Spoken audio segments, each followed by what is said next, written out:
Сколько человек пополнят ряды российской армии в этом сезоне и какие правила, точнее, какие школы не прошли проверку УНФ, расскажем прямо сейчас. В эфире новости на телеканале «Осетия». В студии Елена Черенкова. Здравствуйте. И коротко о главном.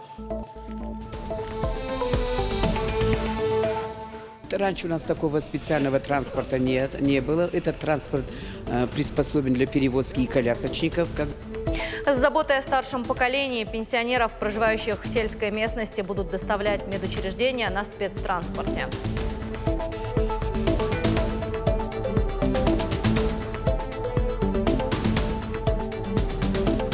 Для себя я поставил основную задачу заинтересовать людей этим новым интересным направлением, чтобы дальше в республике это направление активно развивалось. За новыми знаниями федеральные эксперты проведут мастер-классы для осетинских педагогов дополнительного образования по робототехнике. Дорожные переходы, дорожное покрытие, разметка в неудовлетворенном состоянии. Безопасность школьников на контроле ОНФ. Активисты выявили нарушение правил безопасности улично-дорожной сети вблизи школ.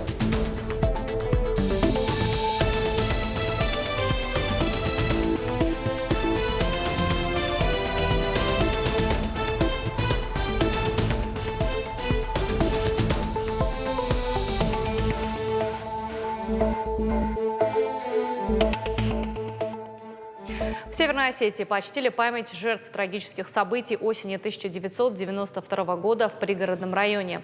В траурной церемонии приняли участие представители органов власти, общественных, религиозных и молодежных организаций. Живые цветы возложили к братской могиле защитников Отечества в селе Камбелеевское. Память почтили минутой молчания. Цветы и венки легли к памятнику на Аллее Славы во Владикавказе. Напомним, в ночь с 30 на 31 октября вооруженные отряды вошли на территорию пригородного района из Ингушетии.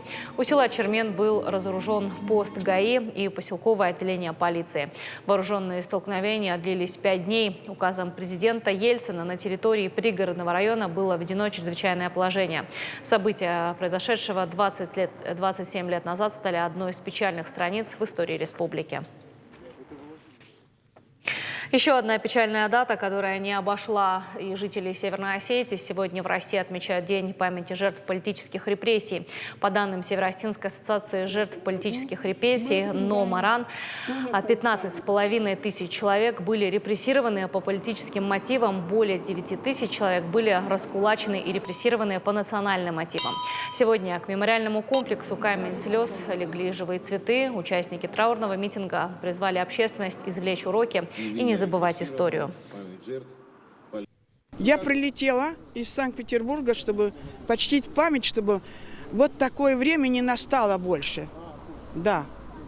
Тогда таких, как мой папа, расстреливали, остальных полуживыми. Закапывали, в общем, на Иракова.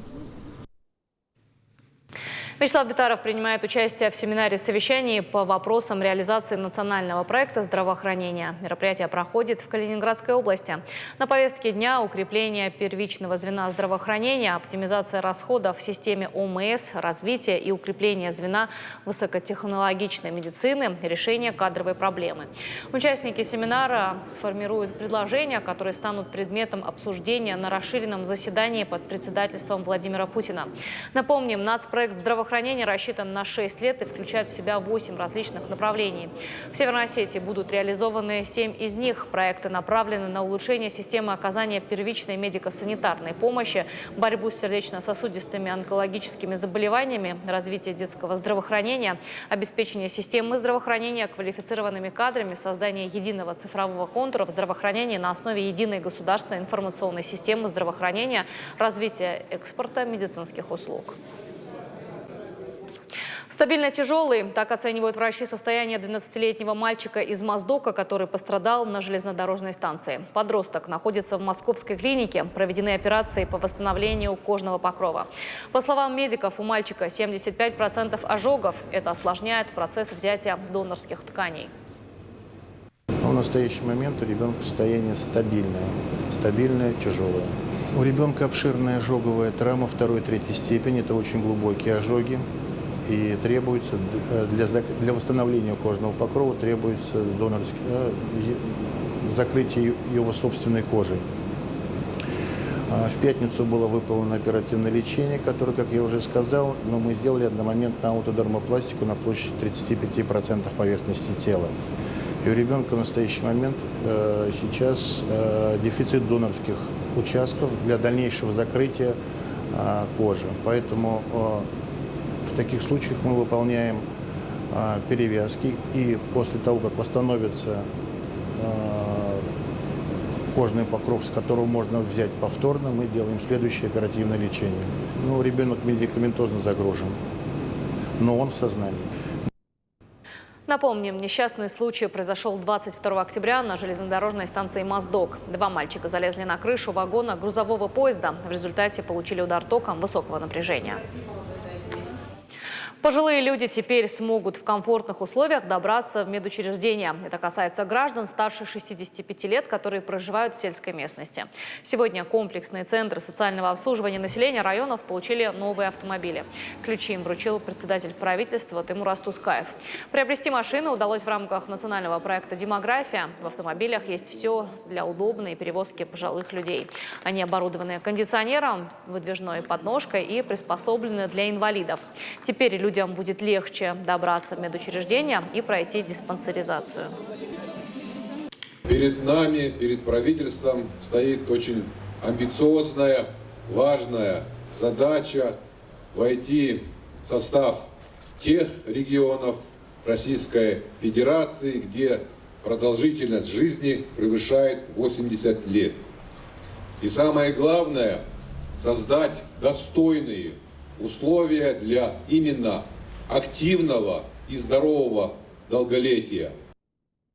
Значит, ставится вопрос с государством, чтобы мы могли помогать старшему поколению, жителям сел, чтобы мы их доставляли в поликлиники, чтобы их обследовали и в соответствии с этим решали вопрос лечения, отдыха. Раньше у нас такого специального транспорта не было. Этот транспорт приспособлен для перевозки и колясочников, как вы сами уже видели. Оборудованная машина очень хорошая для перевозки колясочников.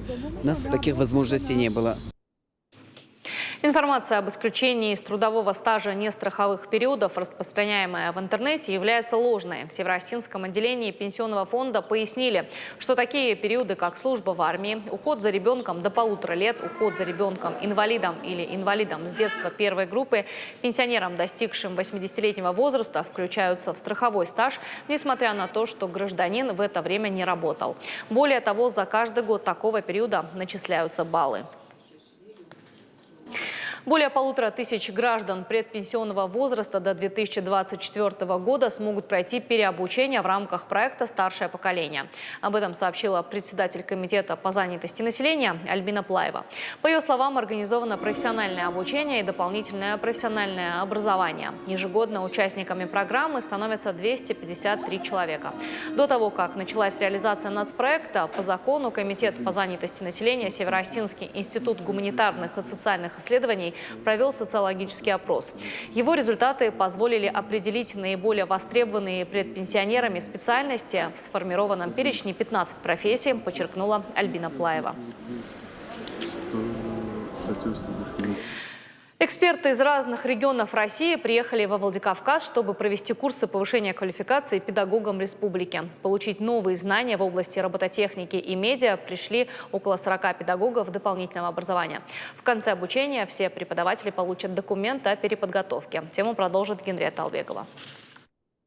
Настоящие гонки на импровизированной трассе. Робот должен проехать по черной линии и, если видит препятствие, остановиться, либо объехать его. Добиться этого нужно, задав машине определенные параметры. Здесь важна каждая деталь. Любое значение может повлиять на конечный результат. Некоторые сложности, да, были именно с замером различных параметров. Например, освещение у нас каждый раз меняется, поэтому приходится перепроверять его и новые данные вбивать.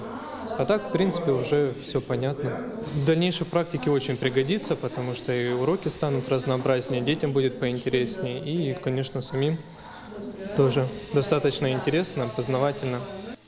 Курс по робототехнике идет 2 дня. Чтобы обучить педагогов этому непростому направлению, пригласили специалиста из Пензы. Для себя я поставил основную задачу заинтересовать людей этим новым интересным направлением, чтобы дальше в республике это направление активно развивалось. Мы хорошо поработали, освоили очень много материала. Я надеюсь, что у слушателей будет интерес, который они в дальнейшем воплотят в своих действиях. И дети в республике будут заниматься активно робототехникой. А на этой площадке работают по направлению медиа, изучают визуальные программы и редакторы. И уже есть небольшие достижения. Вот этот ролик о том, как проходят занятия, слушатели сняли и смонтировали сами за пару часов. Мы сейчас говорим о том, что живем в эпоху визуала, что картинка правит миром, что зрители, читателя картинка всегда цепляет больше, чем большое количество текста, поэтому нужно уметь ее делать. В группе есть люди, которые уже занимались этой деятельностью, которые уже умеют делать какие-то фотографии, обрабатывать. Есть люди, для которых все это ново. Поэтому, если вы когда-нибудь открывали Photoshop, вы помните, что там довольно пугающий интерфейс. И я пытаюсь объяснить, что достаточно каких-то минимальных базовых знаний, чтобы сделать какую-то минимальную обработку. Да, это минимум, но с этим уже лучше, с этим уже интереснее. Проводит курсы для педагогов доп. Образования Республиканский институт повышения квалификации. Желающих пройти такую подготовку около 40 человек. Понятно, что очень трудно уложить в 3-дневный или 4-дневный интенсив какую-то полную программу, которая оставит преподавателей без вопросов. Но в любом случае такие краткие курсы, они дают стимул для дальнейшего развития, закладывают какую-то базу, на которой уже можно выстраивать свою педагогическую программу.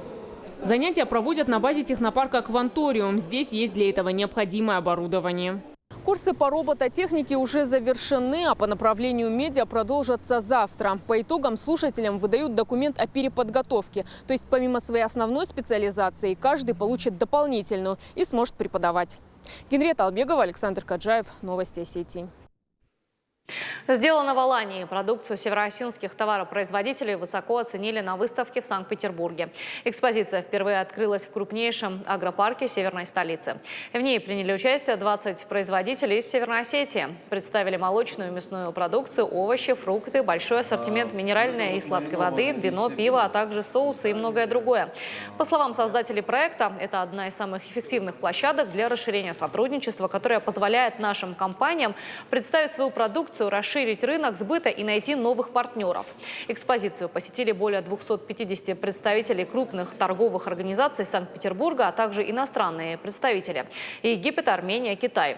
Кроме того, генеральный директор агрокомплекса предложил нашей республике сделать распределительный центр «Сделано в Алании» в Санкт-Петербурге. Приятно удивлен такому обилию товара, который выращивается, выпускается, производится на территории нашей республики. И я считаю, что нашими общими усилиями мы должны сделать так, чтобы этот продукт был не только на рынках и магазинах Северной Осетии, но и на всей России. И я думаю, что это будут достойные конкуренты и отечественным производителям, но и еще лучше, чтобы было импортным производителям были достойны конкуренции. Посетители выставки – это представители оптовых торговых организаций Петербурга, потенциальные клиенты наших производителей. Уже в рамках мероприятия прошли B2B переговоры, и мы очень надеемся, что будут заключены контракты с нашими производителями. Это, в принципе, является основной целью нашей выставки. Еще одна группа новобранцев из Северной Осетии отправилась в ряды российской армии. Напутствовали ребят ветераны войны и боевых действий. Проводить пришли родные представители юнармии. Призывники будут служить в различных войсках. Всех обеспечили военной формой, предметами первой необходимости. В любое время они смогут связаться с родными по льготному телефону. В осеннюю призывную кампанию из Северной Осетии в ряды российской армии направят 370 человек. Сегодня очень интересно, что на проводы, кроме родителей, пришло очень много общественности. Пришли и советы ветеранов, и международное общественное движение Высший совет осетин. И есть такое движение фамилий, осетинских фамилий, Юзинат называется. И участники локальных войн, и Великой Отечественной войны. Как оградить молодежь от идеологии терроризма и экстремизма? На эту тему говорили сегодня в СК ГМИ. Это ежегодная конференция. В этом году к диалогу пригласили и иностранных студентов. Министр по делам национальности Аслан Цуцаев привел неутешительную статистику. По его словам, за последние несколько лет количество возбужденных дел среди молодежи по статье «Разжигание межнациональной розни» возросло. Изменить ситуацию можно, но общими усилиями, отметили участники. Принято решение усилить профилактическую работу среди молодежи, ввести в образовательную программу школ и вузов курс лекций по данной тематике, привлекать студентов к научному анализу, который позволит выявить причины и условия преступлений экстремистского характера и выработать наиболее эффективные меры противодействия им. Мы пригласили экспертов, пригласили представителей религиозных организаций, общественных организаций. И вот все вместе мы сегодня планируем обсудить то, как нам нужно взаимодействовать для того, чтобы в нашей жизни не было проявлений экстремизма и крайней формы экстремизма – терроризма. Есть нарушения. Активисты ОНФ проверили безопасность улично-дорожной сети вблизи городских школ. Проблемы на каждом объекте практически одни и те же. Отсутствие пешеходных переходов, освещения, специальных ограждений, разметок и лежачих полицейских. Какие образовательные учреждения не прошли проверку, расскажет Галина Григорян. Первым пунктом общественников стал образовательный центр «Интеллект». Его строительство закончили 2 месяца назад. Школа отвечает самым современным стандартам, а вот на дороге отсутствуют знаки, обозначающие образовательное учреждение. И нет разметки на искусственных неровностях. Эти вопросы не раз поднимали на родительских собраниях. Мы являемся школой полного дня, то сейчас уже темнеет рано. И, конечно, когда дети домой идут вечером, бывает темно, нехватка освещения. На последнем родительском собрании, которое проходило неделю назад, подняли вопрос о том, что пешеходный перекресток на весенний светофор быстро очень перемаргивает, и дети не успевают полностью перейти дорогу. По словам активистов ОНФ, отсутствие благоустроенных подходов к школе – главная проблема многих учебных учреждений. А вот при подходе к 41-й школе вообще нет дорожного покрытия и не было его никогда. А по словам общественников, забор школы тоже не отвечает современным требованиям. Его высота должна быть не менее 2 метров. И нет уличного освещения, и вечерами здесь ходить небезопасно. А еще из-за низкого забора жители окрестных домов выгуливают собак прямо на поле школы, что доставляет неудобства ученикам. Да и добраться до школы в плохую погоду – то еще испытание. Зимой бывает очень трудно передвигаться здесь. Большинство учеников переходят либо по тропинке, которая здесь бывает, либо приходят оттуда или оттуда. И в дожди здесь тоже очень сложно бывает ходить, потому что накопляется лужа и очень неудобно переходить, потому что все-таки пачкаемся. Общественники побывали и в 14-й школе на улице Цейской. Здесь также отсутствует освещение и нет дорожных знаков. Все замечания активисты ОНФ отправят в администрацию местного самоуправления. Дорожные переходы, дорожное покрытие, разметка в неудовлетворительном состоянии. Со стороны Ксоева ее вообще нету. Дорожное полотно нуждается в аварийном состоянии, нуждается в срочном ремонте. Еще надо, наверное, здесь отметить, что предстоят общественные случаи, инициированные региональным штабом ОНФ, с привлечением руководителей администрации районов, города, с привлечением представителей госавтоинспекции, соответствующих органов управления образованием. И будем вырабатывать совместные мероприятия по устранению отмеченных, выявленных недостатков. Проект ОНФ «Дорога в школу» реализуется во всех городах страны. Уделять внимание благоустроенным дорогам и подъездам к школе призвал и президент России Владимир Путин. Рейды активистов ОНФ будут продолжаться до полного устранения выявленных недостатков. Галина Григорян, Алан Суанов. Новости Осетии. Предупредить и своевременно лечить. В медучреждениях республики прошли мероприятия, приуроченные ко Всемирному дню борьбы с инсультом. В России смертность от инсульта – одна из самых высоких в мире. Ежегодно от него погибает до 200 тысяч человек. Еще столько же остаются инвалидами. Только в республиканской клинической больнице в год лечится от последствий инсульта порядка 1500 человек. В этом году мероприятие проходит под девизом «Не будь под ударом». Рекомендации по профилактике заболевания опубликовал Роспотребнадзор Роспотребнадзор. Одним из факторов риска развития болезни является малоподвижный образ жизни.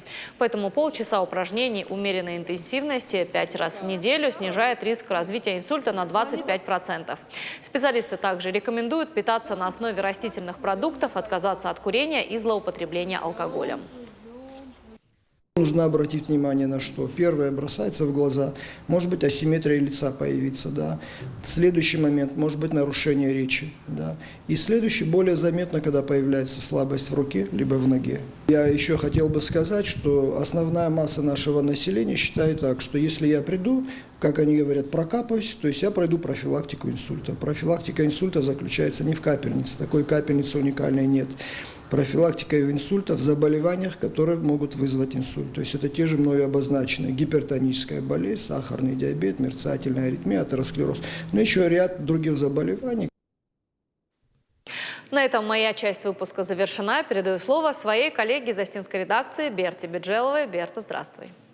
Бушнык Лена, самодиша гравдышныр сатакотам ай жердарта жағым разурзыштамын савр шармагон фалваран шараштой арзықабышы анан қаладжуавырты министрады кушчытан абон. Науажа гейматарных ашканзыштам қаукак сарт кудивы уйтыхай. Чиу науажа гуйтабажон заштутсы бір реклама ефашта.